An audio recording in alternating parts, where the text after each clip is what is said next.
The GOP is bringing in big bucks thanks to the Democrats' impeachment inquiry. Since Nancy Pelosi announced the investigation over Trump's phone call with the Ukrainian president, Republicans have been launching TV and Facebook ads, blitzes. They've been targeting districts. They've been rolling out fundraising initiatives, and they've attracted more donors.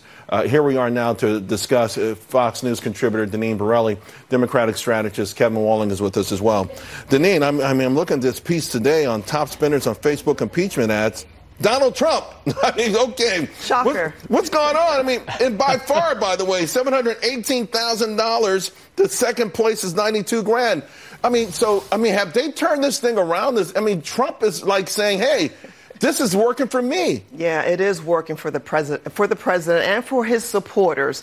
I mean, think about this. When Nancy Pelosi made the so-called grand announcement of the impeachment inquiry, within 36 hours, the Trump campaign and President Trump raised $13 million. And a lot of that money was from small donors because Americans are tired of the massive overreach from Democrats with this impeachment hearing inquiry and everything else that they've been doing since the president got into office. Kevin, you feel like this thing is making President Trump a sympathetic figure?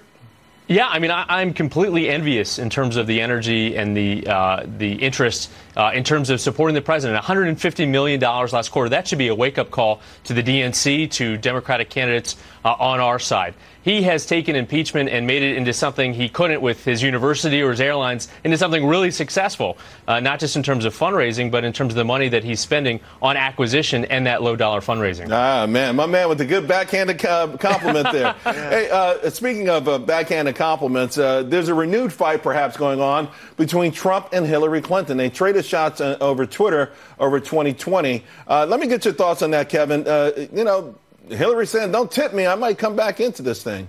I mean, she's got a pretty funny Twitter account over the last 2.5 years, kind of putting it right back on the president when he goes after her. Again, the president's still relitigating 2016. I don't think that's a winning argument for this president. He's got to focus on the future and not attacking Hillary Clinton. Well, Hillary said, Deneen, that she would obviously win. Yeah, she said that in 2016, right, Charles? And so did the anti-Trump media. Look, the woman is refusing to accept the fact that President Trump is president. She feels like she should have been handed the election. I would not be surprised if she jumps into the race. In the meantime, though, Elizabeth Warren has become a juggernaut, but she might be facing her first real hurdle since this thing began over what happened, when she was a teacher. What are your thoughts on that? Because it is a sensitive topic. We do know back in the early 1970s, the name that women, and particularly in that profession, face, these tough standards and including getting pregnant and perhaps losing their jobs. But here's the thing. She's lying. There's video proof of her with those words and comments. The local records where she made these comments, I think it was in New Jersey. The woman is telling another lie, like she was from Indian heritage. Where is her credibility? Why would voters trust someone who would just blatantly lie and then double down and say, no, yes, this really happened? That's crazy. Kevin, Deneen, are you talking about Elizabeth Warren or Donald Trump? Elizabeth Warren. Yeah, you're real funny. With the job. Yeah. I mean, Kevin, are you concerned, though? This is her first real challenge. And, listen, again, she has become a juggernaut, but she seems to be having trouble with this issue.